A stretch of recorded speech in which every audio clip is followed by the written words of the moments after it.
I've been watching these clouds right here. It seemed to be 3 different groups, and now it's spreading out.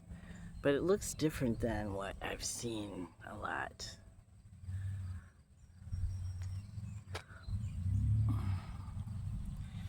And we're under air quality alert because of smoke from Canada. This is to the Midwest. There's like a haze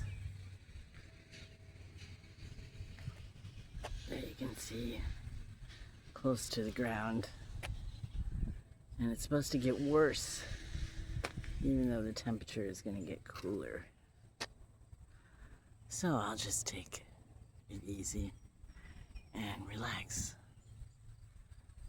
All right, love you.